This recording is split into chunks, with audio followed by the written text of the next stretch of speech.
Hello guys, welcome back to other video. যেন কথা হলো তাণ্ডব মুভি নিয়ে এবং তাণ্ডব মুভির বক্স অফিস কালেকশন নিয়ে এবং তাণ্ডব মুভির আপকামিং সং নিয়ে। তার আগেই বলে দিই, আমি একটা পোল মতো বানাতে চাই যেখানে আমি আমার কমিউনিটি ট্যাবেও পোস্ট করব এবং এখানেও বানাচ্ছি যে আফরান নিশো, শাকিব খান এবং সিয়াম আহমেদ তিনজনই এই মুভিতে আছে এবং এই তিনজনের মধ্যে first, second, third according to the performance তোমরা কাকে দিতে চাও, কে পারফরমেন্স অনুযায়ী একদম ফার্স্টে আছে, কে সেকেন্ডে আছে, কে থার্ডে আছে, সেটা নিশ্চয়ই কমেন্ট করে জানাবে এবং কমিউনিটি ট্যাবে আমি পোস্ট করব, সেখানেও কিন্তু জানাবে যে ভোট দিয়ে যে কে ফার্স্ট, কে সেকেন্ড, কে third according to the performance throughout the movie Tandav. এবার আমরা কথা বলি তাণ্ডবের বক্স অফিস কালেকশন নিয়ে। তো তাণ্ডবের বক্স অফিস কালেকশন সত্যি একদম ছাপ্পার ফার দিচ্ছে, রেকর্ডের পর রেকর্ড ব্রেক করছে, নিজেই রেকর্ড বানাচ্ছে এবং সেই রেকর্ডটাকে নিজেই ভাঙছে। এবং বরবাদে এবং তার আগে তুফান যেসব রেকর্ড ক্রিয়েট করা হয়েছিল, ইভেন তাণ্ডবের ফার্স্ট ডেতে যেই রেকর্ড ক্রিয়েট করা হয়েছিল সেই রেকর্ডও ব্রেক করে চলেছে তাণ্ডব মুভি নিজেই থার্ড ডেতে। এবং সেখান থেকে বলা যেতে পারে যে ভালো ইনকাম আসছে, মাল্টিপ্লেক্সগুলোর থেকে ভালো ইনকাম আসছে, সিঙ্গেল স্ক্রিন থেকে ভালো ইনকাম আসছে। অলমোস্ট মাল্টিপ্লেক্স সব মিলিয়ে 80 থেকে 90 লাখ টাকা থার্ড ডেতেই চলে এসছে এবং সব মিলিয়ে তো কোটির অনেক ওপরেই চলে গেছে বক্স অফিস কালেকশন। এবং আমি একটা জায়গায় দেখছি টোটাল 19 কোটির মতন হয়ে গেছে তাণ্ডব মুভির এতক্ষণে। এই 7 তারিখ রিলিজ হয়েছিল, 7, 8, 9, 10, আজ 10 তারিখ। 10 তারিখের ক্যালকুলেশন রাতের দিকে আসে কিংবা আসবে হচ্ছে খুব বেশি হলে কালকে সকালবেলা। এবং এই দিনেই যা যা কাঁপাচ্ছে সেটা তো দেখেই বোঝা যাচ্ছে। এবং মাল্টিপ্লেক্সে সিট পাওয়া যাচ্ছে না, পুরো সিনেমা হাউসফুল যাচ্ছে। অনেক দর্শকরা আছে যারা সিনেমার টিকিট কাটতে যাচ্ছে কিন্তু টিকিট না পেয়ে বাড়িতে চলে যাচ্ছে নিরাশ হয়ে। এবং সেগুলো সব আমি বলছি না, সেগুলো ডিরেক্টর রায়ান রাফি নিজেই পোস্ট করেছে নিজের ফেসবুক পেজে, সেগুলোকে পোস্ট করছে এবং সে জানাচ্ছে মাল্টিপ্লেক্সগুলোতে যাতে শো টাইম আরও বাড়ানো হোক। এবং এর ফলে কি হয় যে একটা ভালো বিজনেস তৈরি হয়, যেগুলো সিঙ্গেল স্ক্রিন বেশিরভাগ চলে হচ্ছে এইসব মুভি দিয়েই। এবং সেখানে যদি এরকম ভালো একটা বিজনেস করা মুভি যদি আসে, তার সিঙ্গেল স্ক্রিনেরও দর অনেক বেড়ে যায় এবং মানুষের টিকিট পাচ্ছে না, টিকিটের জন্য ওয়েট করে আছে। এবং তাণ্ডব সত্যিকার তাণ্ডব করে দিয়েছে। অ্যান্ড আমার তো মনে হচ্ছে শাকিব খানের এবং বাংলাদেশের ঢালিউড ইন্ডাস্ট্রির যে স্বপ্ন ছিল 100 কোটি টাকা ইনকামের একটা সিনেমার, সেটা আই থিঙ্ক খুবই শীঘ্রই হতে চলেছে থ্রু আউট তাণ্ডব। তোমাদের কি মনে হয় সেটা নিশ্চয়ই জানিও। এবং মহেন্দ্র সোনি যে SBF এর কর্ণধার, সে আজকে 3 ঘন্টা আগে একটা পোস্ট করেছে ফেসবুকে, যেখানে লিখেছে, মিস্টার সোনি, আপনি তো বক্স অফিস ব্লকবাস্টারে এত ব্যস্ত যে সব ভুলেই গেছেন।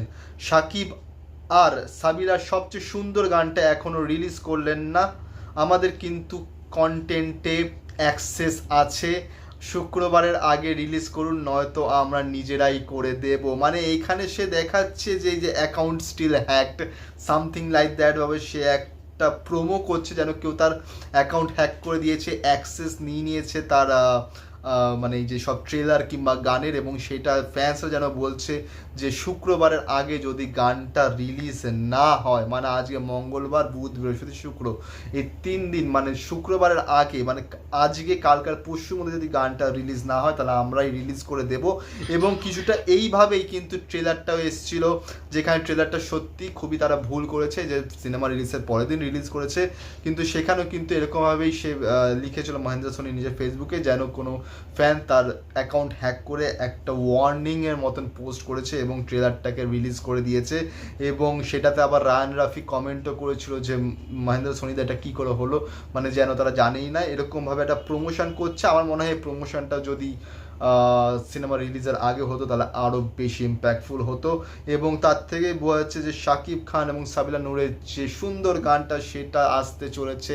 আজকে আর আসবে না, আজকে অলরেডি 9টা বাজে আমি যখন ভিডিও করছি এবং এখন বাংলাদেশে অলরেডি রাত 9:10 বাজে। তো এখন সেই গানটা আসার চান্স 0 আছে, কিন্তু সেই গানটা আসতে পারে কালকে কিংবা পরশুর মধ্যে আসতেই পারে, নাহলে অ্যাক্সেস তো আছেই, রিলিজ এমনিতেই হবে। এবং হ্যাশট্যাগুলো যেগুলো দিয়েছে, অ্যাকাউন্ট স্টিল হ্যাক, তাণ্ডব সং লিক অ্যালার্ট, এই সব জাস্ট দিয়েছে, জাস্ট প্রমোশন স্কেল। অনেকে আবার কমেন্টে লিখেছে যে ভালোই মজা করে, ভালোই কমেডি করে। তো যাই হোক না কেন, গানটা বেরোতে চলেছে খুবই তাড়াতাড়ি এবং তাণ্ডবের কয়টা ভিজুয়াল খুবই বেশি অ্যাভেলেবেল হয়ে গেছে ইউটিউবে, যেটা বরবাদে ছিল না। কিন্তু তাণ্ডবে সিএম আহমেদ, দেন আফরান নিশো, দেন শাকিব খানের যেসব ফাইটিং সিনস মেন সিনসগুলো আছে সেগুলো এখন ইজিলি অ্যাভেলেবেল হয়ে গেছে ইউটিউবে। আমার মনে হয় এটা কোথাও ব্যাড ইম্প্যাক্ট কি না, এটা ইন্ডিয়ার অনেক মুভিতে হয়ে থাকে।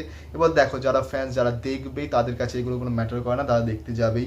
এবং তাণ্ডব মুভিটা তোমাদের কেমন লেগেছে, তোমরা যদি দেখে থাকো তাহলে কেমন লেগেছে সেটা নিশ্চয়ই জানিও, কার পারফরমেন্স বেশি ভালো লেগেছে সেটাও জানিও, এবং যারা এখনো দেখেনি তারা কবে দেখবে বা তাদের শো টাইম কটায় আছে সেটা নিশ্চয়ই জানিও, এবং কেমন লেগেছে সিনেমা এটা নিশ্চয়ই জানাতে ভুলবে না, নিশ্চয়ই কমেন্ট করে জানাবে। তো এতটাই অবধি ছিল আজকের ভিডিও, দেখা হচ্ছে পরের ভিডিওতে। এবং আজকেই সকালে আমি রিয়াকশন করেছি দিল কা কিয়া song from the movie metro in দিনো, তো সেইটার লিঙ্কও তোমার ডিসক্রিপশনে পেয়ে যাবে, ভিডিওটা পরে সেটাও দেখো, এবং এই ভিডিওটাকে লাইক করো, কমেন্ট করো, শেয়ার করো, চ্যানেলটিকে সাবস্ক্রাইব করো, বেল আইকন অন করো যাতে নতুন ভিডিও নোটিফিকেশন তোমরা সবার আগে পেয়ে যাও। তো দেখা হচ্ছে পরের ভিডিওতে, থ্যাংক ইউ সো মাচ।